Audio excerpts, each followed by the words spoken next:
बोलिए श्री सद्गुरुदेव की। मुदमंगलमय संत समाज, धर्म प्रेमी बंधुओं, आज मैं अपनी ओर से एक भजन पेश करने जा रहा हूँ। फिर उसके भावार्थ रखूँगा और आप लोग उसका श्रवण मनन कीजिए और उसका लाभ लीजिए।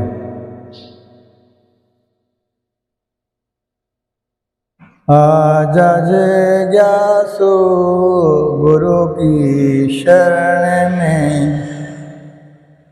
आजा जिज्ञासु गुरु की शरण में, मिलता है सद्ज्ञान गुरु की शरण में। ओ मिलता है सद्ज्ञान गुरु की शरण में। ओ आजा जिज्ञासु गुरु की शरण में। अनादि अज्ञान जगत में छा रहा, जिससे चेतन जीव है दुख पा रहा।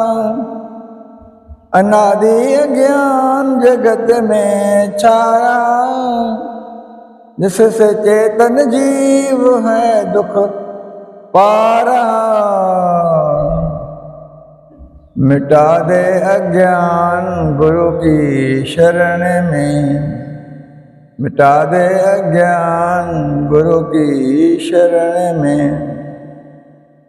समय हाथों से निकलता जा रहा, जीव विषयों में डूबा जा रहा। समय हाथों से निकलता जा रहा, जीव विषयों में फिसलता जा रहा। वासनाएं तोड़ दे गुरु शरण में, वासनाएं तोड़ दे गुरु शरण में। जीव विषयों के विष से नित मर रहा, पाप कर्मों की गठरी निज भर रहा। जीव विषयों के विष से नित मर रहा, पाप कर्मों की गठरी निज भर रहा। पी ले अमृत ज्ञान गुरु की शरण में, पी ले अमृत ज्ञान गुरु की शरण में। केवल आत्मज्ञान से मुक्ति मिले, जागे सत्य विवेक और सुबुद्धि मिले। केवल पारख ज्ञान से मुक्ति मिले, जागे सत्य विवेक और सुबुद्धि मिले। मिटे आवागमन गुरु की शरण में, मिटे आवागमन गुरु की शरण में। मिलता है सद्ज्ञान गुरु की शरण में। ओ मिलता है सद्ज्ञान गुरु की शरण में। ओ आजा जिज्ञासु गुरु की शरण में, आजा जिज्ञासु गुरु की शरण में। अभी इस भजन के हम भाव को समझेंगे। कहते हैं आजा जिज्ञासु गुरु की शरण में। जिज्ञासु किसको बोलते हैं? दुनिया में जो इंसान सत्य को पाने की इच्छा रखता है उसको जिज्ञासु कहते हैं। तो हमें प्रेरणा मिलती है कि ए जिज्ञासु, यदि तुझे ज्ञान पाना है तो गुरु की शरण में आ जा, और गुरु से ही तुमको ज्ञान मिलेगा और तुम्हारा कल्याण होगा। कैसे? क्योंकि अनादि अज्ञान जगत में छा रहा। संसार में जो है जितने भी प्राणी हैं सब अज्ञान के वशीभूत हैं। और ये अज्ञान अनादिकालीन है। The ignorance is beginningless but it goes, and if it goes it never comes back again. तो अज्ञान जो है अनादिकाल से छा रहा है, और हम भी अनादिकाल से उस अज्ञान के वशीभूत होकर के दुख पा रहे हैं। तो क्या हम अनादिकाल से? हाँ, ये शरीर तो अनादिकाल का नहीं है, परंतु उस शरीर में रहने वाला चेतन जीव अनादिकाल का है। वो अजन्मा है, अजर है, अमर है, अविनाशी है, और वो अज्ञान के वशीभूत होकर संसार में नाना देह धारण करता है और साथ साथ में दुख भी पाता है। तो कहते हैं अनादि अज्ञान जगत में छा रहा, जिससे चेतन जीव दुख पाता है। तो इसलिए यहाँ कहा जाता है कि ए जिज्ञासु, तो गुरु की शरण में आ जा और उस अज्ञान को मिटा दे, तो तुम्हारा कल्याण हो जाएगा। फिर आगे कहते हैं कि समय हाथों से निकलता जा रहा, जिससे चेतन जीव है दुख पा रहा।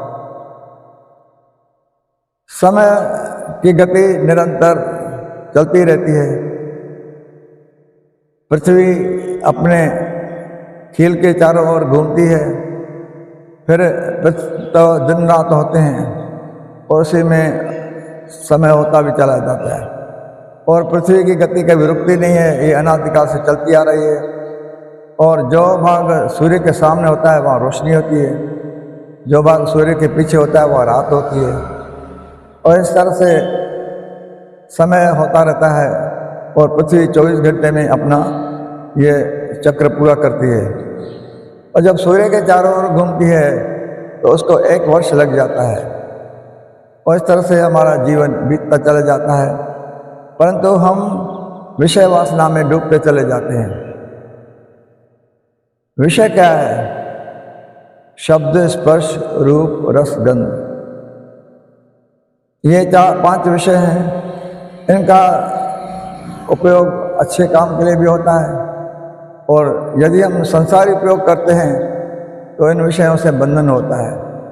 और यदि आध्यात्मिक उपयोग करेंगे, आत्मज्ञान पाएंगे, तो इस विषयों का उपयोग जो होता है सदुपयोग होता है। तो हमें इन विषयों का सदुपयोग करना चाहिए, और हमें जो कुछ कर्म हम करते हैं उनसे हमारे संस्कार बनते हैं, और जो संस्कार बनते हैं उनके द्वारा हमारी वासनाएं बनती हैं, और जो वासनाएं होती हैं उनके द्वारा हमें शरीर मिलता है, और शरीर पा करके हम अपने पहले के किए हुए कर्मों का फल सुख दुख भोगते रहते हैं। तो हम क्या है कि इन वासनाओं को तोड़ देना चाहिए। वासनाएं कैसे करें? हम निष्काम कर्म करें और आध्यात्मिक अपने स्वरूप ज्ञान प्राप्त करें, तो हमारा कल्याण हो जाएगा। वासनाएं टूट जाएंगी और फिर से हमको दूसरे जन्म में आना नहीं पड़ेगा। फिर आगे कहते हैं कि जीव विषयों के विषय से रोज मर रहा है, क्योंकि एक एक सेकंड जो हमारा बीतता है, हमारी मृत्यु नज़दीक आती जाती है, और एक दिन ऐसा हो जाता है कि शरीर छूट जाता है। तो हम जैसे रोज़ मर रहे हैं, एक एक सेकंड में हम मर रहे हैं। एक सेकंड जितना बीतता है, जो भी समय बीतता है, हम उसमें मृत्यु के नज़दीक आते हैं। और लेकिन इंसान जो है विषयों के विषय में मर रहा है। यदि विषयों का उपयोग संसारी होता है तो जहर के समान है। इसलिए यहाँ हम प्रेरणा देते हैं कि जिज्ञासु, तू गुरु के शरण में आओ और सद्ज्ञान प्राप्त करो और अमृत पी लो, तो तुम्हारा कल्याण हो जाएगा। अमृत, ये अमृत ऐसा नहीं है कि पानी की तरह है जैसा समुद्र मंथन में निकला था, लेकिन ये अमृत ज्ञान का अमृत है, जिसको पाने से हमको पता पड़ता है कि हम अजन्मा अमर अजर हैं। इसलिए हमको ऐसा ज्ञान गुरु से पाना चाहिए। फिर कहते हैं कि केवल आत्मज्ञान से मुक्ति मिलती है और केवल पारक ज्ञान से मुक्ति मिलती है। आत्मज्ञान का मतलब क्या होता है? स्वरूप ज्ञान, सेल्फ नॉलेज। पारक ज्ञान क्या है? पारक ज्ञान जो है वो कबीर परंपरा में पारक सिद्धांत है, उसका ज्ञान होता है। जैसे कोई हमसे पूछे कि हम आप जो कहते हैं वे गुरु के शरण में ज्ञान पाओ, तो कौन सा ज्ञान प्राप्त करें? तो हमको तो जो अनुभव हुआ है अच्छा सच्चा अपने स्वरूप का, वो संत कबीर के पारक ज्ञान से हुआ, तो उसी से ही मुक्ति होती है, संसार के बंधन छूटते हैं।